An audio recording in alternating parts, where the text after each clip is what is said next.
my first year students, this is your paper first in poetry and I tell you about Thomas Gray. Thomas Gray's life. Okay?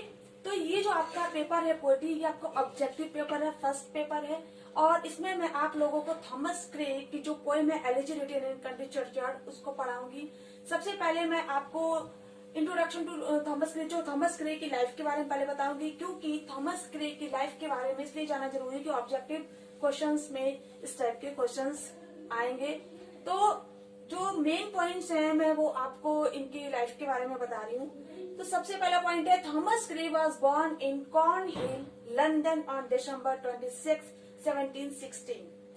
तो जो Thomas grey का जो जन्म हुआ था वो कॉर्नहिल नामक जो प्लेस है वहां पर हुआ था और लंदन सिटी दिसंबर 26, 1716 मतलब 1716 में उनका 26 दिसंबर को लंदन कॉर्नहिल में उनका जन्म हुआ था। ये सबसे ज्यादा इम्पोर्टेंट पॉइंट है कि उनका बॉर्न कहाँ पे हुआ था। ओके, तो ये आपको याद करना है, लिखना है, और क्योंकि ये मोस्ट इम्पोर्टेंट क्वेश्चन है।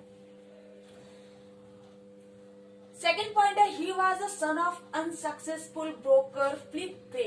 अब इसमें दो क्वेश्चन बनते हैं कि जो उनके फादर का नाम है वो क्या है, वो फिलिप ग्रे है। उनके फादर का नाम क्या है, फिलिप ग्रे, लेकिन वो कैसे थे, अनसक्सेसफुल ब्रोकर। उनको क्या कहा गया है, अनसक्सेसफुल ब्रोकर, मतलब वो उनकी लाइफ में उन्हें कोई सक्सेस नहीं मिली, इसलिए अनसक्सेसफुल ब्रोकर उनको बोला गया है।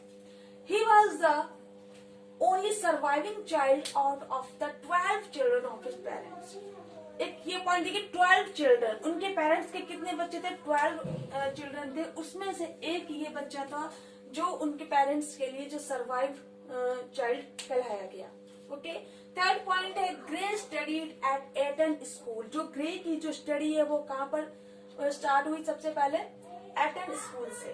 ठीक है, एटन स्कूल जो है इसके छोड़ने के बाद आफ्टर लिविंग एटन इन 1734 में उन्होंने एटन जो स्कूल था वो छोड़ दिया। फिर उन्होंने ज्वाइन किया, he join Saint Peter's college and Pembroke college of the university of Cambridge. जो कैम्ब्रिज यूनिवर्सिटी है उसमें जो पेम्बॉक कॉलेज है सेंट पीटर, वहां पर उन्होंने ज्वाइन किया। मतलब उन्होंने जो अपने बाद की जो डिग्रीज है वो कहाँ से ली है, university of Cambridge. He became a professor of Cambridge university. पर थोड़े से समय के लिए वो कैम्ब्रिज यूनिवर्सिटी में रहे, उन्होंने काफी वहां पे स्टडी की, फिर उसके बाद उन्होंने छोड़ भी दिया, लेकिन बाद में he became a professor of Cambridge university. वो कैम्ब्रिज यूनिवर्सिटी के ही प्रोफेसर भी बन गए।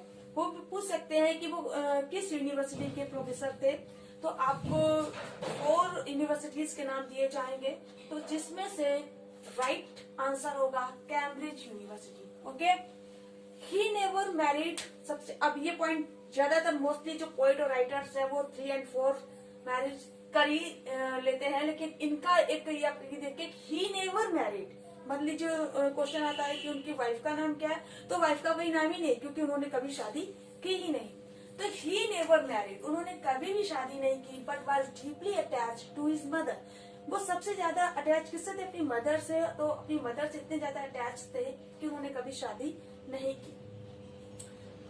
इन 1757 में he was offered the post of poet Laurier but he refused it.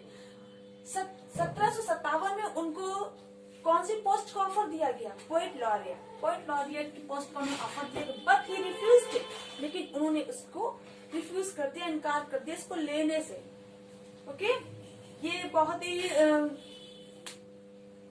Big opportunity होती है जो पोइट्स को मिलती है, लेकिन उन्होंने इस अपॉर्चुनिटी को रिफ्यूज कर दिया, मना कर दिया। He died in suddenly in 1771। उनकी अचानक से डेथ हो गई, कब हुई, main point 1771 1771, and was buried by the side of his mother in his Stoke Pogis churchyard, which had inspired him his famous elegy। जो उनकी जो डेथ हुई थी 1771 में, तो उनकी एक इच्छा थी, उसके उन्होंने पहले ही जब वो जी रहे थे तब उन्होंने इच्छा व्यक्त की थी कि जब उनकी डेथ होगी तो जब उनको दफनाया जाएगा तो उनकी जो मदर है उनके पास ही उनको दफनाया जाएगा। जहाँ पर उनकी मदर की डेड बॉडी है उसके पास ही उनको दफनाया जाएगा। तो उनके ही इच्छा के अनुसार he was buried by the side of his mother in Stoke Poges. उस चर्चयार्ड का क्या नाम था, ये भी पूछा जाता है, स्टॉक पॉगिस चर्चयार्ड। इन्होंने स्टॉक पॉगिस चर्चयार्ड में इनको दफनाया गया था। विच हैड इंस्पायर्ड हिम, यही वो जगह है जहाँ से वो बहुत ज्यादा इंस्पायर हुए थे और उन्होंने अपनी फेमस एलिजीज लिखी, जिनमें से आप एक पढ़ रहे हैं, Elegy written in country churchyard, okay, in his earlier years. Next point है, he was deeply influenced by classical poetry and admired Dryden. वो सबसे ज्यादा किससे इन्फ्लुएंस थे, प्रभावित थे, क्लासिकल पोएट्री से। किससे, क्लासिकल पोएट्री से। और इन्होंने सबसे ज्यादा प्रशंसा किसकी की, ड्राइडन की, जॉन ड्राइडन। तो ये इनके मेन पॉइंट्स हैं। और ये कितने वर्ष जिए, ये भी एक पॉइंट है। ये 55 इयर्स तक जिए, मतलब ये जब 55 इयर्स ओल्ड थे तब इनकी डेथ हुई थी। तो अब हम जानेंगे इनके वर्क के बारे में कि हिज वर्क, उनके जो वर्क्स हैं वो कौन कौन सी, कब उन्होंने कब क्या लिखा, पब्लिश किया। तो कुछ पॉइंट्स हैं। 1742 में उन्होंने लिखा है ode on spring, ode on distant prospect of Eton College. Eton College जो एटन स्कूल जहाँ पे उन्होंने अपनी अडल्ट एजुकेशन कंप्लीट की थी। Ode on distant prospect of Eton College. इनका थर्ड है सोनेट है, जैसे कहा गया, on the death of West. Fourth है हिम टू एडवर्सिटी। और फिफ्थ है जो आपके सिलेबस में elegy written in country churchyard. Elegy written in country churchyard जो है वो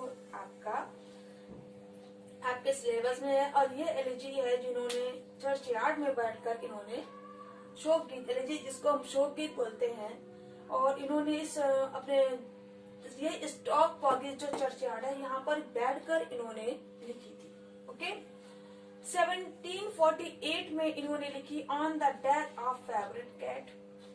1754 में इन्होंने लिखी और on the pleasure arising from vicissitude. ये इनकी जो वर्क है वो इनकम्प्लीट रही, कंप्लीट नहीं हो पाई थी।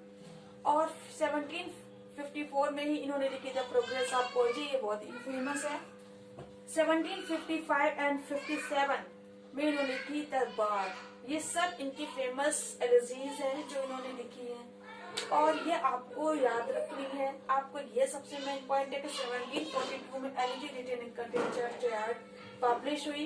इन्होंने लिखी, कहाँ पर लिखी, स्टॉक पॉगिस चर्चयार्ड में बैठकर वहाँ पे पूरा मतलब जो वहाँ पे लोग दफनाए हुए थे, सारे किसी पर्टिकुलर एक व्यक्ति के लिए उन्होंने ये एलिजी नहीं लिखी है। सारे जितने भी वहाँ पे गांव के लोग जो वहाँ बरीड थे, दफनाए गए थे, तो उन सभी के बारे में लिखा कि वो कैसे कैसे व्यक्ति थे और क्या क्या टैलेंट था उनके पास, और वो कैसे मतलब बिना किसी के शो ऑफ करे हुए और वो इस दुनिया से चले भी गए और उनके टैलेंट को कोई देख भी नहीं पाया, पहचान भी नहीं पाया। वो मैं जब आप लोगों को एलिजी पढ़ाऊंगी तो पूरा डिस्क्राइब होगा। क्योंकि ये ऑब्जेक्टिव पेपर है इसलिए आप लोग इसको जो है ये पॉइंट्स जो है नोट कर लीजिए और इनको याद कर लीजिए, क्योंकि ये पॉइंट्स जो है मोस्टली पूछे जाते हैं उनके वर्क के बारे में, उनकी लाइफ के बारे में। ठीक है।